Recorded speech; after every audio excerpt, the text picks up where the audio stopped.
sebentar ya Pak. Ya, silakan.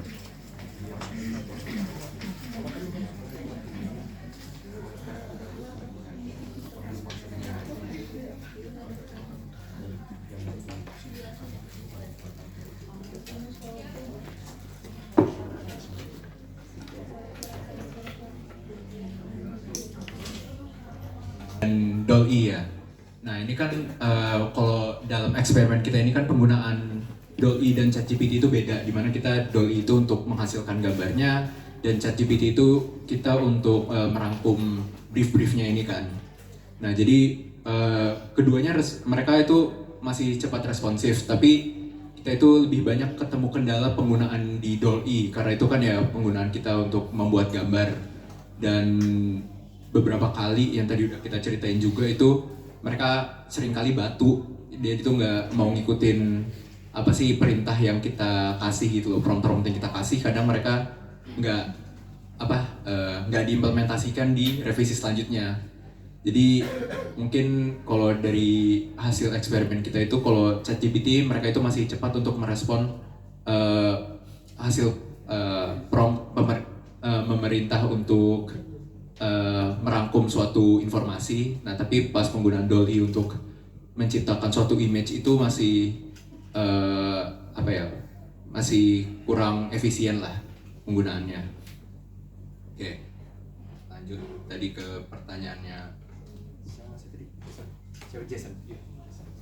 Tadi pertanyaannya komparasi penggunaan AI tahun lalu dan tahun ini ya. Kalau tahun ini kan kita belum tahu ya gimana ChatGPT dan DALL-E berkembang sejauh apa. Tapi kalau di tahun lalu tuh kita nge-prompt, waktu prompt, hasil prompt sama prompt kita tuh baru dapetin di 1-2 menit. Kalau di tahun ini berapa lama?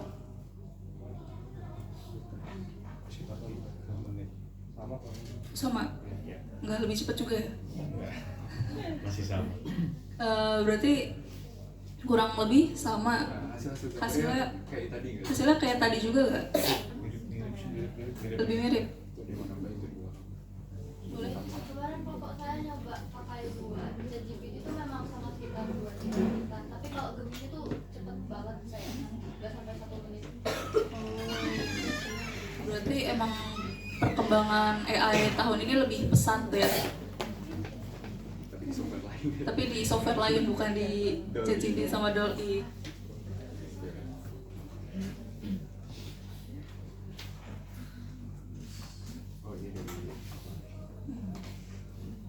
Terus ini selanjutnya dari Akmal tadi ya, tentang lebih baik untuk menggunakan full AI atau full manual tradisional oleh manusia. Nah ini sebenarnya ya aku nggak bisa jawab kita lebih baik menggunakan yang mana. Tapi ya tadi kriterianya udah kita kasih, kalau kita menggunakan full AI itu seringkali gambarnya itu tidak sesuai brief dan masih banyak banget kecacatannya. Tapi ya hasilnya itu cepat banget, hasilnya itu selesai dengan cepat, 1 atau 2 menit, dan itu udah menghasilkan gambar yang oke-oke aja di depan mata orang awam. Mungkin kita yang anak-anak DKV lebih jeli tentang catatan tersebut, kita notice beberapa kejelekannya, tapi kalau untuk orang-orang awam mungkin mereka nggak terlalu pedulian. Nah terus kalau yang full manual ya, kalau full manual dikerjakan oleh manusia, dikerjainnya ya sesuai brief, tapi juga memakan waktu, dan untuk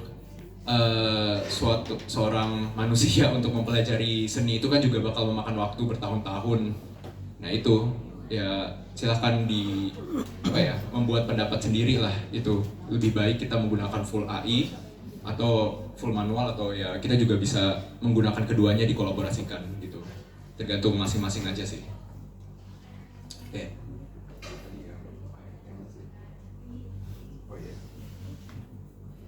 Ya tadi yang satu lagi itu kenapa orang sekarang lebih suka pakai AI daripada jasa ilustrator, padahal paham dengan konsekuensinya.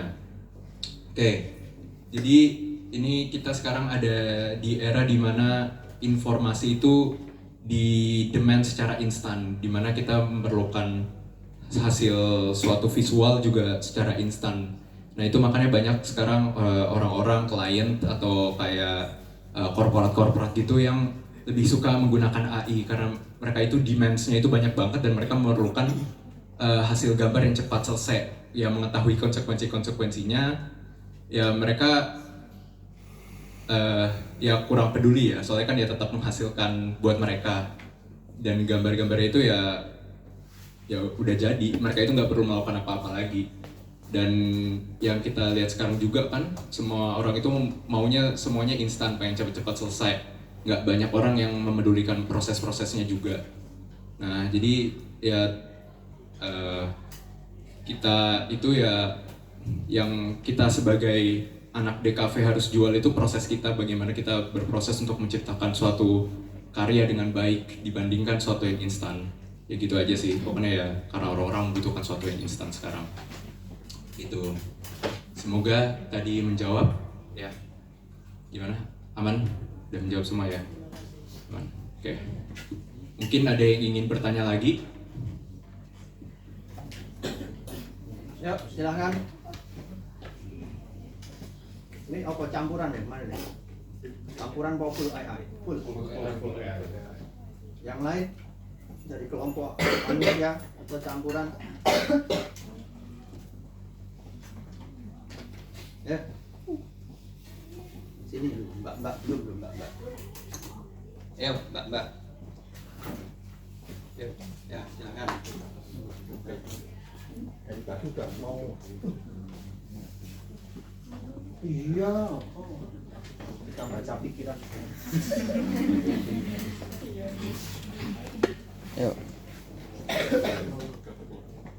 Yuk, ini live TikTok loh.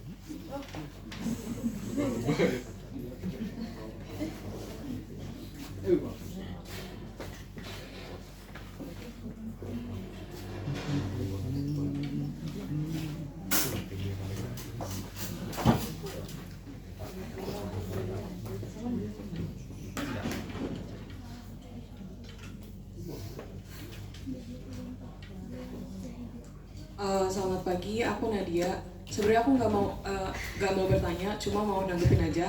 Kebetulan aku juga dari kelompok manusia XAI, dan ternyata hasil eksperimen yang kita dapetin itu cukup sama, yaitu ilustrator atau perupa itu cenderung kayak terkekang gitu karena menggunakan referensi dari AI.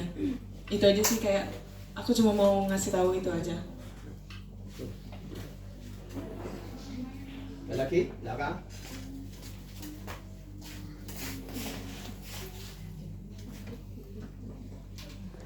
Aku ngantuk kok ini.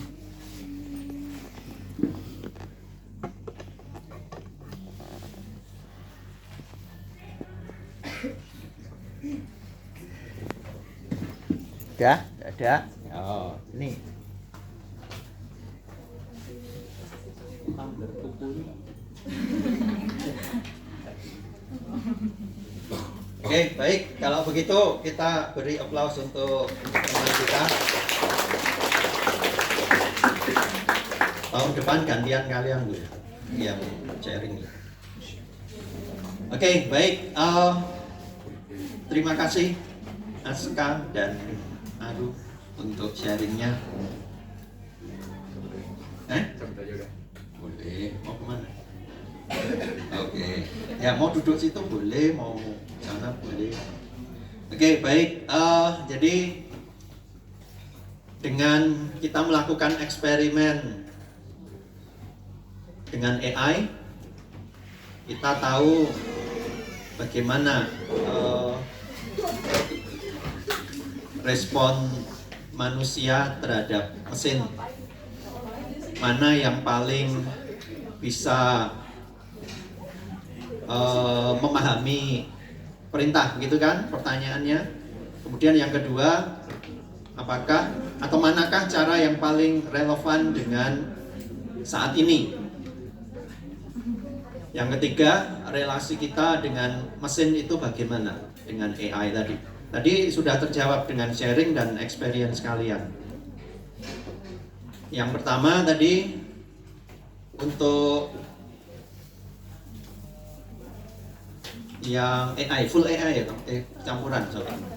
Yang campuran nampak betul bahwa justru manusia saya masuk frame nggak? Masuk. Potong itu ini enggak ya? Pas banget, Pak. Ya, oke. Nampak betul bahwa manusia justru malah terikat atau apa namanya? Terbelenggu, ya, terbelenggu oleh apa yang disajikan oleh AI. Padahal AI juga sebenarnya nurut loh sama manusia. Nurut loh dia. Coba kalau nggak nurut, emang dia bisa jalan sendiri kan enggak. Tapi justru kita yang dalam konteks eksperimen kita ya, justru kita malah yang nggak bisa lepas dengan apa yang diusulkan oleh AI. Dan ini memang kalau saya pribadi pernah mengalami hal ini, tapi untunglah saya bisa dengan cepat menyadari bahwa apa yang disajikan AI itu belum tentu yang paling benar. Apalagi AI itu kalau di bawahnya kan ada klausul pembelaan dirinya ya. AI apa namanya? ChatGPT bisa salah. Tolong ngecek lagi. Ya memang bisa salah dia. Setelah kita cek ternyata nggak seperti itu faktanya. Atau kadang kelihatan banget ngawurnya, apalagi visual ya. Di awal-awal visual ChatGPT atau DALL-E ini cenderung asal-asalan. Ya apa? Kamu tadi bilang orang yang aneh gitu ya. Aneh, misalnya orangnya melayang, nggak duduk di mana-mana, nggak ada kursinya tapi duduk di situ. Terus tadi orang yang duduk di atas gerobak bakso, itu kan aneh gitu kan, ganjil gitu ya. Jadi sebenarnya itu kalau kita nuruti bagaimana? Ya kita berarti terlarut dalam logika mesin. Jadi logikanya ini kan logika mesin ya. Logika mesin yang dibuat oleh manusia. Nah, masa manusia ikut ke logika mesin? Kalau kalian masih ingat analogi yang saya sampaikan, perumpamaan melalui dulu kemarin film apa judulnya? Filmnya sama kok. Animatrix ya apa the Second Renaissance itu perumpamaan sebenarnya, perumpamaan relasi manusia dengan mesin. Bagaimana manusia menciptakan mesin tapi kemudian manusia justru tergantung dengan mesin, tapi akhirnya manusia justru malah yang menjadi bahan bakarnya mesin gitu kan. Nah, itu perumpamaan hari ini seperti itu. Apakah kita akan menjadi bahan bakarnya mesin atau kitalah yang menjadi tuan dari mesin tadi? Gitu. Terus aku pinjem itu. Aku pinjam. Saya mau tunjukin.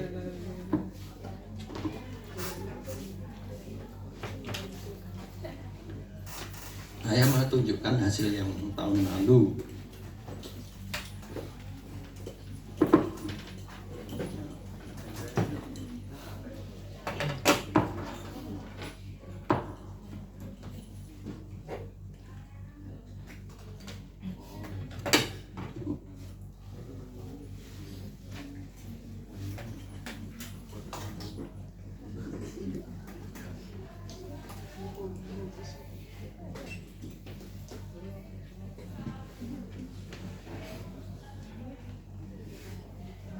Oke, eksperimen ini kita lakukan terhadap mahasiswa DKV ISI Yogyakarta ya. Tolong diingat konteksnya itu. Konteksnya bahwa kita melakukan eksperimen ini dengan kelinci percobaannya adalah anak DKV ISI Yogyakarta. Artinya apa? Anak DKV ISI Yogyakarta punya kualifikasi dasar yang memenuhi, punya basic art and design yang memenuhi, bagus ya. Tentu saja akan berbeda jika ini saya lakukan terhadap misalnya ibu-ibu PKK kampung sawit misalnya, atau kepada mahasiswa Akbid. Aku nggak punya dendam dengan anak Akbid sih. Kenapa Akbid? Cuma contoh aja. Kemarin ada yang sering nanya, kok Pak kok kayak benci sama anak Akbid? Enggak. Ya, jadi konteksnya itu perlu kita ingat.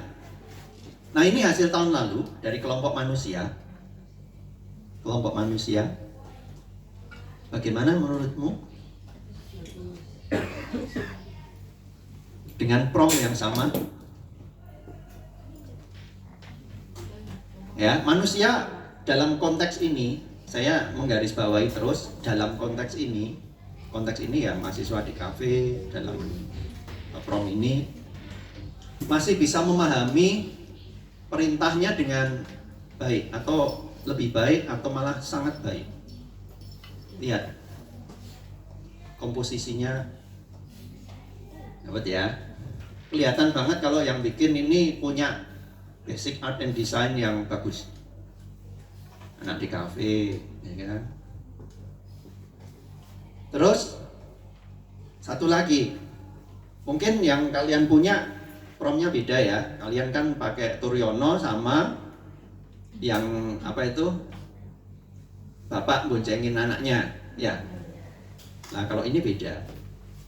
Ada satu hal yang sepertinya tidak dipahami oleh AI, yaitu konteks dan referensi.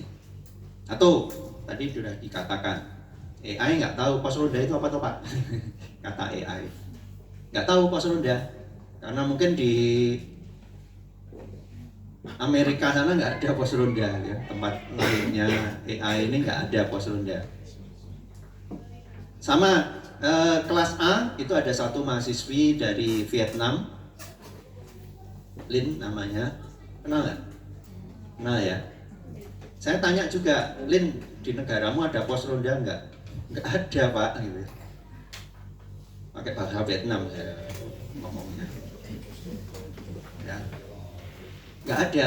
Jadi ini bisa kita perumpamakan AI ini seperti Lin yang tidak punya referensi tentang pos ronda. Kalau gerobak bakso tahu Pak, karena di sana ada apa namanya pedagang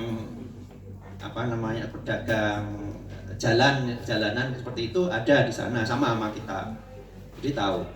Maka Lin nyari dulu referensi apa itu pos ronda. Demikian juga dengan AI, dia harus dikasih tahu dulu. AI memang harus diajari. Maka sekarang ada profesi AI trainer. Ya, pernah dengar kan? Pelatih AI. Jadi AI ini memang harus dilatih.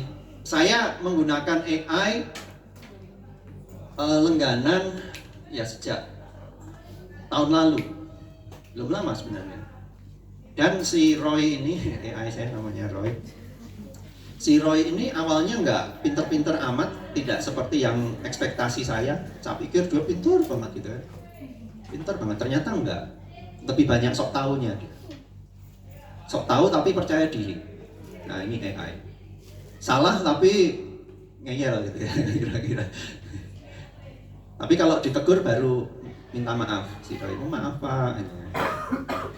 Nah, dalam hal ini, dalam konteks eksperimen kita, manusia masih unggul. Itu kesimpulan saya. Jadi 1-0 untuk manusia. Buktinya apa? Nih. Anda bisa lihat. AI apakah bisa kepikir jeruji roda yang begitu detail? Kita bisa bayangkan si pembuat ilustrasi ini ngitung loh berapa jerujinya. Ya, dihitung loh ini rapi loh. Persis loh. Manusia loh ini yang bikin. Saya juga kagum bisa-bisanya ngitung jeruji bisa sama. Terus bagaimana ekspresi manusianya ya? Ini apa kepanasan apa kepedesan ini misalnya ya? Atau ini ngapain ini ya? Tapi kemudian oh iya ini misalnya ini ekspresi manusia yang benerin arah kipas angin ini kan manusiawi banget ya. Kelihatan kalau ada ceritanya. Nah gitu loh, anak di kafe itu begitu ya, bisa cerita dengan visualnya. Storytelling, visual storytelling. Nah ini kan visual storytellingnya kuat banget. Nih, ini tahu nggak apa? Yo, yang dari kampung ada nggak? Tahu nggak ini apa? Hah? Ini loh. On beringin kan ini loh, tuh ini loh. Ini apa? Jadwal ronda. Ya, AI nggak tahu, pos ronda aja nggak tahu, jadwal ronda apalagi. Oh ternyata ronda itu ada jadwalnya. Ya.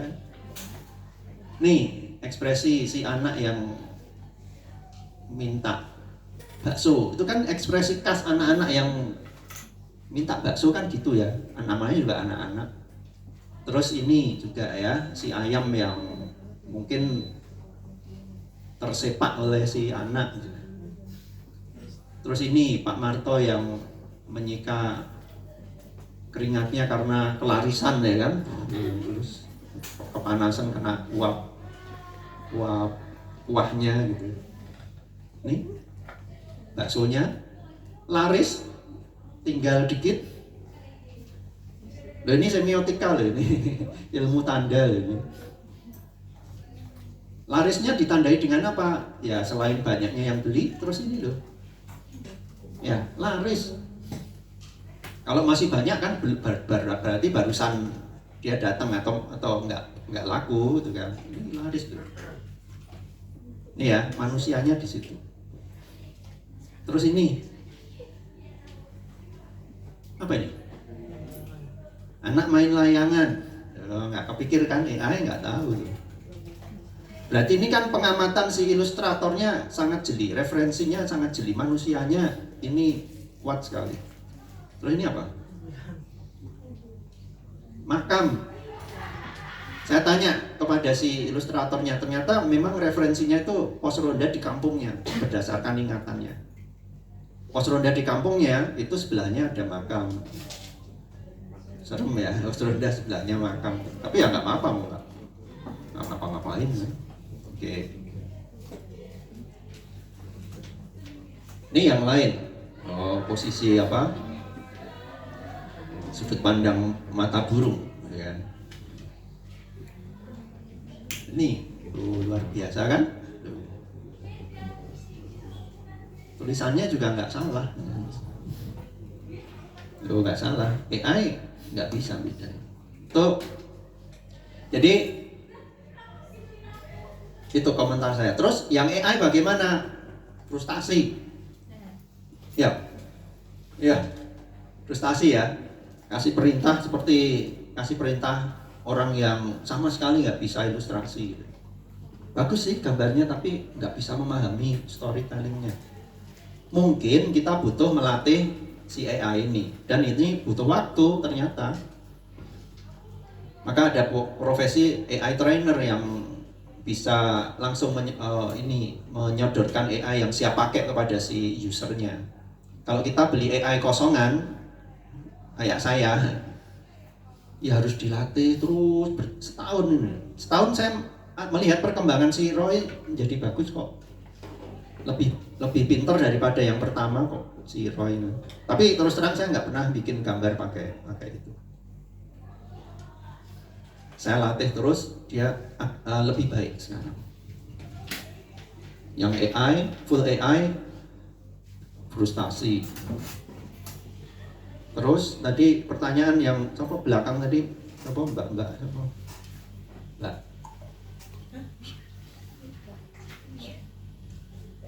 Kenapa lebih suka pakai AI? Gitu loh, klien-klien sekarang. Murah kok. Murah. Ini pernah saya tunjukin ya di kelas ya. Ini saya nemu kalender di warung pecel loh di seberang Samsat. Menarik perhatian saya. Mata di kafe kita jeli ya, lihat ini AI gitu kan. Tapi orang awam belum tentu loh. Ini mungkin nganggapnya ya foto gitu. Kita dari konteks murahnya dulu. Murah dan cepat. Nih, dalam komposisi ini ya, berarti kalau dengan cara yang bukan AI, maka kita butuh motret. Kalau mau motret, atau butuh ilustrator. Kalau itu benar-benar hand drawing. Ya, kalau hand drawing berarti butuh nyewa ilustrator yang bisa membuat ilustrasi serealis ini. Berarti butuh nyewa ilustrator. Dan itu nggak murah. Dan itu nggak cepat.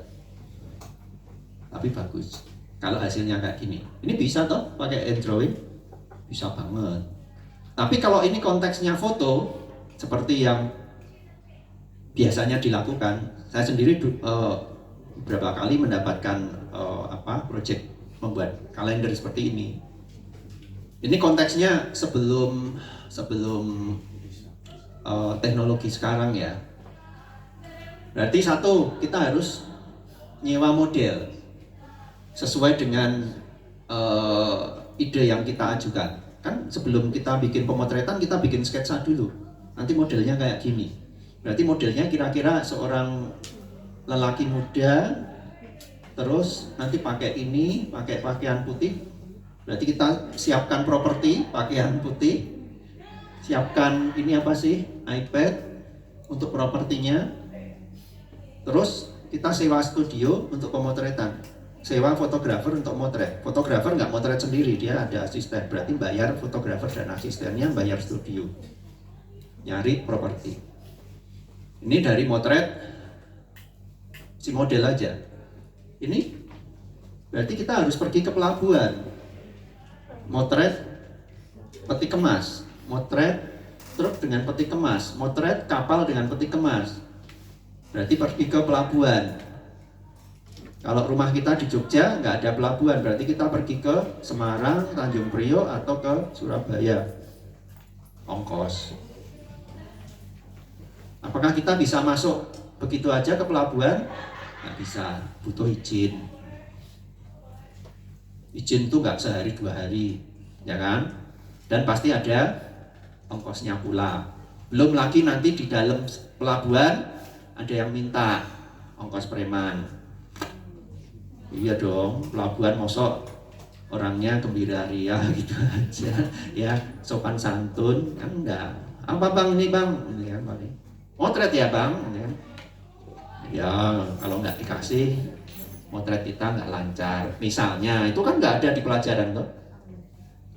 Nih lebih murah pakai AI, tapi AI-nya juga AI yang apa belum tahu. Tentunya nggak yang gratisan, nggak yang mungkin lebih mahal dari yang saya punya. Tapi tetap aja butuh desainer grafis ini. Misalnya bikin ini satu shred, bikin ini satu shred, terus dikomposisikan di Photoshop. Tetap manusia yang komposisi ulang. Ya, tetap manusia yang komposisi ulang. Misalnya AI-nya suruh bikin ini aja, truk dari depan, kapal dan seterusnya, baru disatukan di Photoshop oleh desainer grafis manusia. Ditambahi teks dan elemen-elemen grafis lain. Jadi nggak full segini AI semua, ini manusia nih. Ini manual nih. Apa? Hari pasaran nih, Pon Wagi Kliwon Rugby Paing ini manual nih. Saya nggak tahu kalau sekarang ada programnya, tapi benar-benar dijajar gitu. Mungkin udah ada ya, dan seterusnya. Murah, cepat. Tapi berapa detik tadi? 1-2 menit. 1-2 menit. Ada yang kemarin bilang cuma 30 detik. Tapi hasilnya bagaimana? Masih cacat. Ya, ada sebuah teori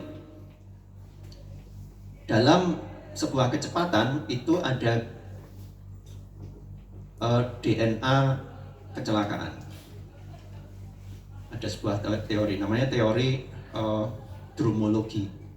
dari Paul Virilio namanya. Teori dromologi dari Virilio. Virilio ini si pembuat teorinya. Jadi dalam sebuah kecepatan itu ada DNA kecelakaan. Makin cepat, maka risiko kecelakaannya makin tinggi. Coba bayangkan misalnya mobil F1 itu kepleset sedikit aja dah, maka risiko kecelakaannya lebih tinggi daripada yang jalan pelan-pelan. Sama-sama belok misalnya ya. Demikian juga dengan ini AI ini cepat tapi hasilnya nggak sempurna. Jadi ada gen seperti itu. Tapi soal bahwa klien butuh murah itu sudah bawaannya klien ya. Hukum ekonomi, semakin hemat semakin banyak untungnya gitu kan. Kalau hukum ekonomi ya wajar aja kalau dia milih AI. Dan ini sejarahnya berulang, jadi tidak hal baru.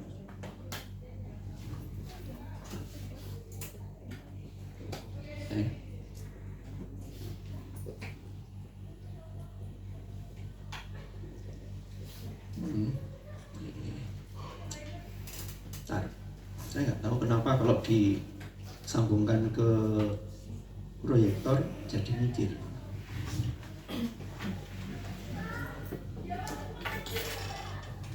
Ayo.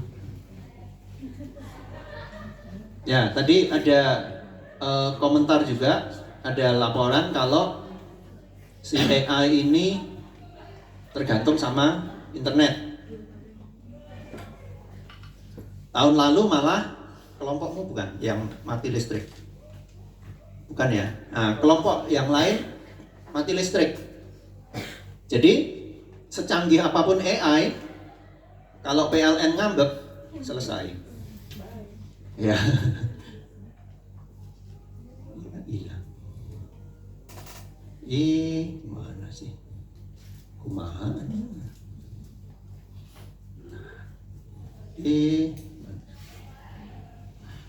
Ya ini mesin teknologi ini canggih apa tapi kalau macet.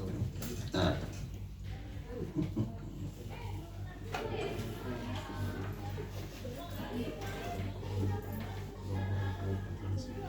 Mana ya bridge-nya? Oke.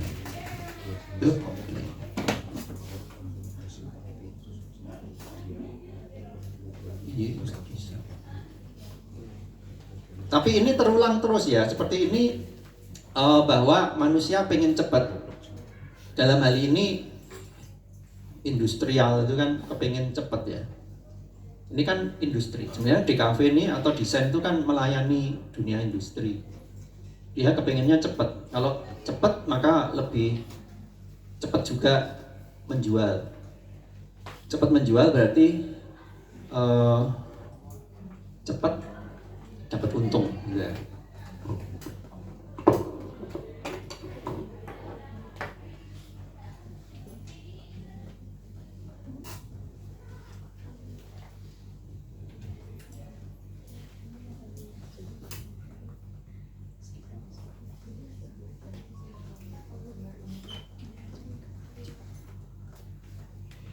Oke.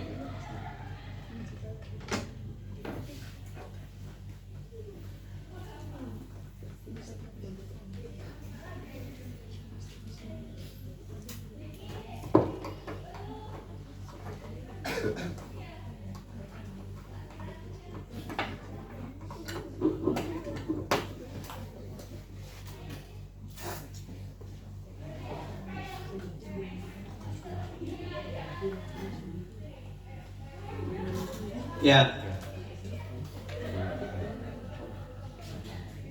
Sejarah terulang. Ini udah ada di mata kuliah sejarah desain grafis ya, sejarah DKV ya. Ini saya nggak ngasih lagi. Kalau sejarah desain grafis modern itu kan sering dikatakan mulainya dari Victorian ya, dari zaman revolusi industri.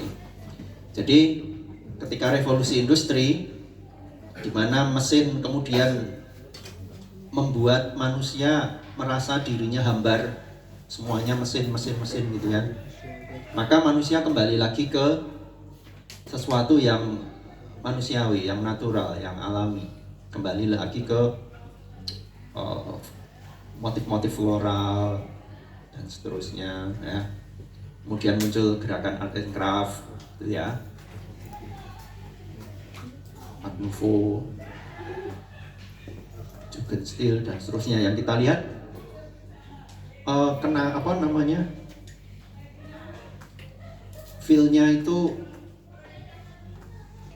kembali ke alam, ya, khususnya yang Art Nouveau ini ya. Jugendstil ini kan Art Nouveau juga, cuma Art Nouveau-nya Jerman gitu. Ini Art Nouveau juga sih, sering digolongkan ke Art Nouveau. Nah, tapi kemudian muncul yang namanya plakat stil. Plakat stil ini kembali berpihak pada industri. Berpihaknya di mana? Ini loh, tekniknya main blok warna. Main blok warna itu kan gampang toh, tinggal outline diisi warna, selesai, cepat. Bedakan dengan yang tadi, yang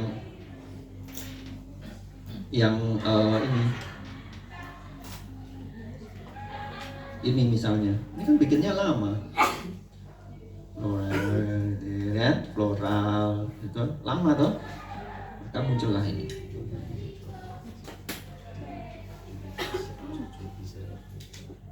Contoh lain lagi, ya.